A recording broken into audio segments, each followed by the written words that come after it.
So the show starts out with a very dapper A.B. Winter. I know him as Julian. You may even know him as Bug It Out. But ultimately, his name is A.B. Winter on this show. He's going through what looks like a pretty busy day. They're having an event, looks like at the White House, and a lot's happening. Next thing you know, the mom from Coneheads is screaming to the top of her lungs like a blood-curdling scream. And I'm like, oh wow, that's the mom from Coneheads. Anyway, she is a trip. Okay, her name is Nan on the show, and oh my god, her scream in this part of the movie is just classic. Meanwhile, we're like, what is she screaming about?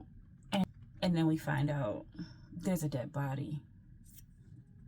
Okay. So cut to the courtroom, and you have what looks like a congressional hearing happening. And Miss Haney is being questioned by the congressional hearing. Oh my God, how deep did this thing go? Because right now we don't really know who's on the floor, and we don't really understand why she's in a congressional hearing, but she's being questioned about what happened that night. So as she's going through her questions, it's obvious that she was having a bad night. She was upset about something, because there she was in the blue room of the White House drinking a martini, and she's supposed to be at work. Her friend tried to save her. He did, but she wasn't having it. So a very official looking agent comes up to her and says, you are needed upstairs.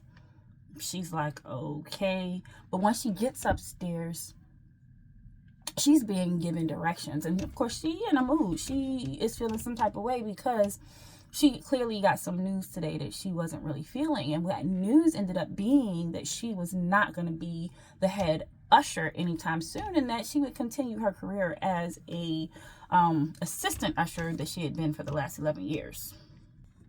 And you know how it is when folks upset. Why are you asking me to do it? Get the head usher to do it. Pretty much like, look, the head usher is A.B. Winter.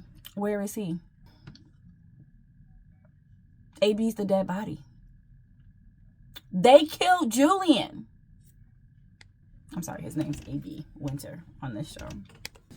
So we're back in the courtroom scene, and you know what? I knew this one guy was going to be super cool throughout the whole thing, because of the way he introduced himself at the congressional hearing. He said, my name is Lawrence Dokes, Larry. Maryland accent and all. So Larry is the chief of the Metropolitan Police Department, and everyone's actually mad that the MPD is even a part of this. And when I mean everybody, I mean, so the president's best friend and closest advisor, Harry Hollinger. You had the chief of the Parks Police, I think that was his role. You had the FBI there, and so everyone's trying to figure out, man, we got the CIA. Why is MPD coming to handle this? It's a suicide. Well, Larry's pretty much not feeling that. He's like, I'm here, and I'm bringing the best detective in the world to this case. Now, it is none other than Cordelia Cupp. And in comes Uzo on the lawn of the White House, looking out through binoculars.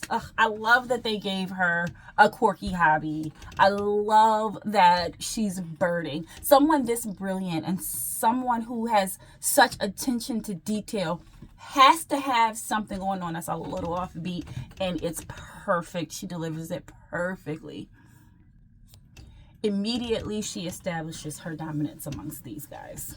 She's like, look, I'm here. I'm the best at what I do, and you're not going to just tell me that it's a suicide. No one's looked at the body up till this point. They saw a dead person and just, oh, it's a suicide. She gets in there. She just goes ham, you guys. Like, it's crazy. Harry Hollinger is the most animated person in the room, and he wants everyone to believe this is suicide. Cordelia Cupp is just offbeat and brilliant, and she's just making everybody look bad just by entering the room. When Cordelia goes to talk to Nan, who is the president's mother-in-law, she wants everyone pretty much to know that she doesn't like the president, and she wasn't watching a flick on TV that night. Now, when Cordelia goes to examine the body, my God, she's touching it. If it's a suicide, then how did he kill himself?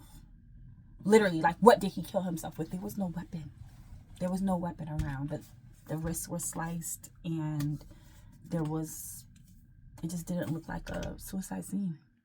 So there's no knife, not enough blood for those kinds of cuts on the wrist. The angle of the cuts were all wrong for self-inflicted cuts, and there were no hesitation marks.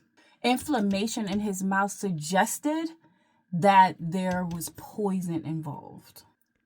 Contusion on the back of his head. Evidence that he had been dragged into the room, or at least Cordelia believes so. But what really got me was that she said that he wasn't wearing his own shirt, and the blood that was on the shirt didn't belong to him. All right, so at this point, there's blood on his shirt, and I think that there's a bit more evidence that it may not be a suicide. So they give her a little more room to kind of, see what's going on around the space and pretty much go on a tour of the White House. She decides then that she wants to go to A.B. Winter's office just to kind of see what's going on there. Why is Mr. Hollinger in A.B.'s office? Why is he looking for political documents? That's weird. He's the head usher in the residence. In the White House this night is the state dinner for the Australians. So after the tour of the White House, when they go downstairs to the basement, I'm pretty much suspicious of everybody that works there. I don't know about y'all, but everybody looks suspicious. Everybody looks suspicious. They all did it. Why is it that everybody that works at the White House looks suspicious? Like, everybody is giving a side eye, a guilty look. Like, they all look like they did it. Now that the word is out and everybody's panicking, the president has to get involved. They have to talk to the president about what's going on. Cordelia at this point wants to talk to everybody at the dinner. And the president is pretty much being a jerk about it. He's like, no, you're not speaking to anybody. He wants her to call people in tomorrow, but it's a crime scene, so everything has to be fresh. So while they're in the middle of talking, in comes the Australian Prime Minister, Foreign Minister, and Ambassador, and they're peeved because they want to know what's going on. Clearly, it's their state's dinner, and there's a dead body in the mix. Okay, so let me just pause to say the comedic timing of everything in this dramedy, I think it is, a murder mystery, is amazing. And I fell out when Foreign Minister David Rylance asked Cordelia what she was doing, and it cut to her with the binoculars looking at him. My guy is in the room, but she has binoculars looking at him. Nothing could have prepared me for what she said next. I'm wondering why you're wearing A.B. Winter's shirt. Oh, now the president wants to lock it down. So that's how episode 1 ends. Everybody's kind of guilty right now. I don't have one suspect that I have honed in on up to this point.